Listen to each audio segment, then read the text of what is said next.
10,291 രാഹുൽ മാങ്കൂട്ടത്തിന്റെ ഭൂരിപക്ഷം 10,000 കടന്നു. 1,0291 വലിയ ഭൂരിപക്ഷം. അതായത് ഇനി അങ്ങോട്ട് ബാക്കി കണ്ണാടി മാത്തൂരിൽ വന്ന് ആ വോട്ട് നില കുറഞ്ഞാൽ പോലും രാഹുലിന്റെ ഭൂരിപക്ഷം ഷാഫി നേടിയതിനെ അത് കുറയും. പക്ഷേ കുറഞ്ഞാലും ഷാഫി നേടിയ ഭൂരിപക്ഷത്തെക്കാളും മുകളിൽ വന്നാൽ ക്രെഡിറ്റ് VD സതീശന്, ക്രെഡിറ്റ് ഷാഫി പറമ്പലിന്.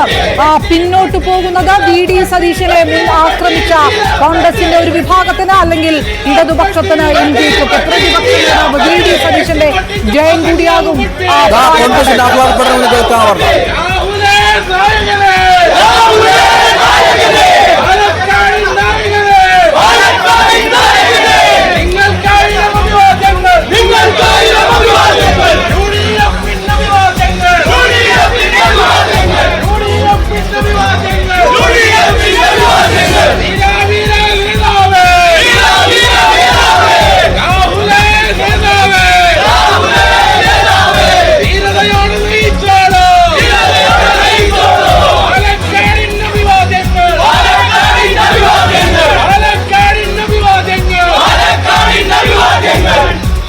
പാലക്കാട്ട് 10,000 കടന്നിരിക്കുന്നു UDFന്റെ ഭൂരിപക്ഷം. 10,000 കടന്ന് രാഹുൽ മാങ്കൂട്ടത്തിൽ വിജയം ഉറപ്പിച്ചിരിക്കുന്നു എന്നാൽ സംശയമില്ല. ഇനിയും എണ്ണാനുള്ളത് BJPയുടെ ഒരു ശക്തി കേന്ദ്രം പോലുമില്ല.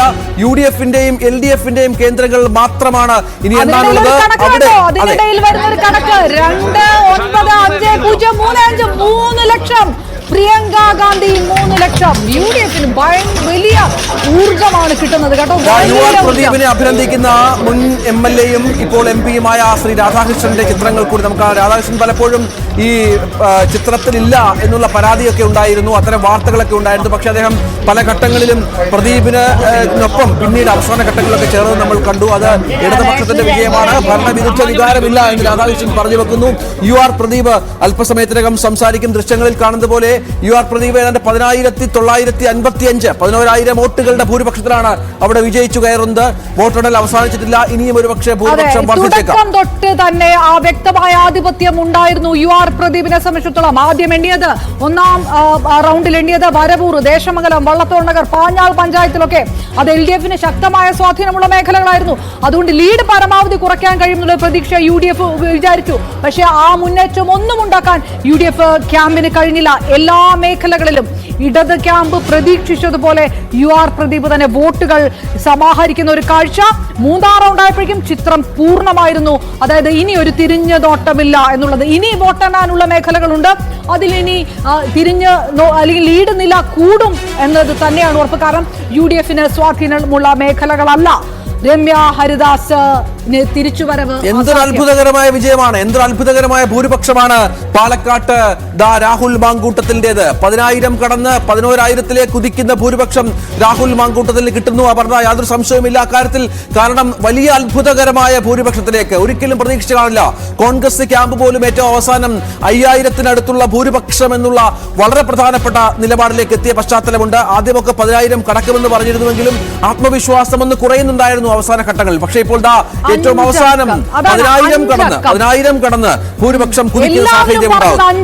അഞ്ചക്കം എന്നുള്ള പ്രതീക്ഷ രാഹുലും പറഞ്ഞു, അഞ്ചക്കം C കൃഷ്ണകുമാറും പറഞ്ഞു, അഞ്ചക്കം 20,000 വരെ പറഞ്ഞു. അഞ്ചക്കമായിരിക്കും പ്രതീക്ഷ എല്ലാ 3 മുന്നണികൾക്കും.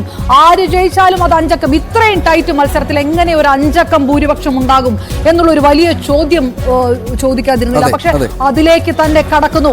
അങ്ങനെയാണെങ്കിൽ അപ്പുറത്ത് നിൽക്കുന്ന 2 പാർട്ടികൾക്കും ഉത്തരം പറയണം. അങ്ങനെ ഒരു വലിയ ഭൂരിപക്ഷത്തിലേക്ക് UDF എങ്ങനെ പോയി? അങ്ങനെ ഒരു ആരുടെ വോട്ടാണ് UDF ക്യാമ്പിലേക്ക് പോയത്, UDF സ്ഥാനാർത്ഥിക്ക് പോയത്? ഇതൊക്കെ പാലക്കാട് ചോദിക്കും. ഒറ്റ സെക്കൻഡ് ഞാനൊന്ന് ചേലക്കരയിൽ പോയി വരുന്നത്. NK സുധീറിന് 2,846 vote. അത് ഒരു ക്യൂരിയോസിറ്റി കൊണ്ടാണ് നോക്കുന്നത് എത്രത്തോളം കിട്ടി എന്നുള്ളത്. ഇല്ല, 2,846 2,846 വോട്ടുകൾ മാത്രമാണ് അൻവറിന്റെ സ്ഥാനാർത്ഥിക്ക് അവിടെ നേടാനായത്. അൻവർ വലിയ കാര്യത്തെ അവതരിപ്പിച്ച പാലക്കാട്ടെ സ്ഥാനാർത്ഥിയെ പിൻവലിച്ച് അൻവർ UDFന് പിന്തുണ പ്രഖ്യാപിക്കുന്നു. പക്ഷേ